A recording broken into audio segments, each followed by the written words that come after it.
Competitive exams में one of the important topic maths है profit and loss. इसके minimum 2 से 3 क्वेश्चन तो आते ही है एग्जाम्स में। Scoring topic profit and loss. कोई भी आर्टिकल या फिर ऑब्जेक्ट बोलो, आर्टिकल में कुछ प्रॉफिट हुआ या लॉस हुआ या दोनों हुआ, सिंगल टाइम वाला क्वेश्चन नहीं रहेगा कि एक ही बार प्रॉफिट हुआ या फिर एक ही बार लॉस हुआ, या तो 2 बार प्रॉफिट हुआ या तो 2 बार लॉस हुआ, या तो पहले प्रॉफिट हुआ फिर लॉस हुआ, या पहले लॉस हुआ फिर प्रॉफिट हुआ। एक सीरीज देगा 2 या 3 बार का। In most of the cases इस आर्टिकल का प्राइस अननोन रहा है, तुम्हें परसेंटेज निकालना है कि कितना ओवरऑल प्रॉफिट हुआ या फिर ओवरऑल लॉस हुआ। इन दिस केस अगर प्राइस दिया है तो तुम्हें डायरेक्ट प्राइस पूछ लेगा, तो प्राइस नोन है तो इससे तुम डायरेक्ट वो उसका प्राइस तो निकाल ही लोगे। दैट्स द इजी पार्ट अगर प्राइस दिया है तो। But what if price is unknown? Price is unknown तो तुम्हें ये मानना है कि हमेशा आर्टिकल का प्राइस विल बी 100, तुम 100 रुपीज ही लेके चलोगे, क्योंकि एट द एंड अगर प्राइस अननोन है तुम्हें परसेंटेज ही बताना रहेगा कि टोटल प्रॉफिट हुआ है या लॉस हुआ है, जो भी हुआ है कितने परसेंट हुआ है। जब परसेंट ही बताना है तो हम कुछ भी ले सकते हैं। अब कुछ लोग ऐसा सॉल्व करते होंगे, let the price be X या फिर वाई, कुछ भी करके, तो ये गलत अप्रोच है, सिंपली गलत अप्रोच। तुम्हें प्रॉपर मतलब वेरिएबल लेके इस पॉइंट को सॉल्व करना ही नहीं है, तुम्हें कॉन्स्टेंट ले ही लेना है और वो कॉन्स्टेंट 100 ही हो, ज्यादा अच्छा होगा कैलकुलेशन के लिए, क्योंकि ओवरऑल परसेंट हम 100% परसेंट का मतलब ही होता है सेंट का मतलब 100, तो पर 100 अपन अपने को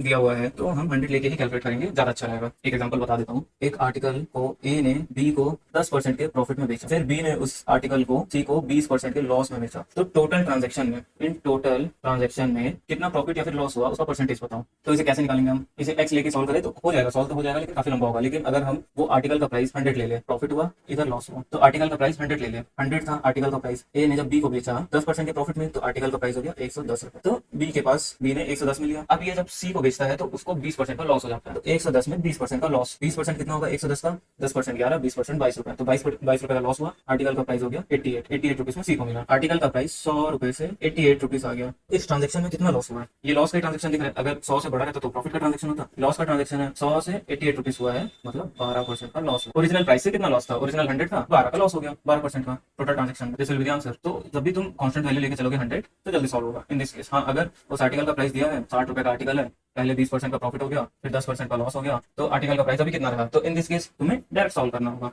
इस प्राइस को कंसीडर करते हुए, 60 रुपए को कंसीडर करते हुए। इसमें क्या होगा, 20% का प्रॉफिट हुआ, मतलब 60 का 20% 12 ऐड कर दोगे तो 72 रुपीज हो गया, फिर इसमें 10% का लॉस हुआ, 7.2 रुपीज का लॉस हुआ, कितना होगा जल्दी बताओ कमेंट का, 64.8। अब इसमें भी अगर इन द सेम क्वेश्चन अगर तुम्हें पूछता है टोटल ट्रांजेक्शन में प्रॉफिट और लॉस कितना हुआ, अगर ऐसा पूछता है तो इन दिस केस भी तुम इस आर्टिकल की वैल्यू को कंसीडर नहीं करोगे, तुम 100 लेके ही चलोगे। अगर तुम आर्टिकल की वैल्यू को 60 कंसीडर करोगे तो 60 से 64.8 हुआ है, प्रॉफिट हुआ है वो दिख ही रहा है, लेकिन कितना प्रॉफिट हुआ परसेंटेज तुम्हें कैलकुलेट करने में टाइम लग जाएगा। अब वो वही तुम 100 लेके चलोगे, अगर परसेंटेज ही देना है, एक्चुअल वैल्यू नहीं देना, अगर एक्चुअल वैल्यू देना रहता तो ये तुम्हारा आंसर था, हो गया काम खत्म। लेकिन तुम्हें परसेंटेज देना है तो 100 लेके चलोगे, पहले 20% का प्रॉफिट हुआ तो 120 हुआ, उसके बाद 10% का लॉस हो गया तो वो 108 हो गया, तो तुम्हें दिख रहा है कि 100 रुपए 108 रुपए बन गए, तो ओवरऑल प्रॉफिट हुआ कितने परसेंट का, 8% का। ये देख के तुम बता दोगे इंस्टेंटली तुम्हारा आंसर आ जाएगा। लेकिन क्या तुम्हें ये देख के समझ आ रहा है 60 से 64.8 हुआ तो कितने परसेंट का नहीं आ रहा है? ये छोटे छोटे चीजों का ध्यान रखना, तो जल्दी क्वेश्चन सॉल्व होंगे। लाइक सब्सक्राइब शेयर करो।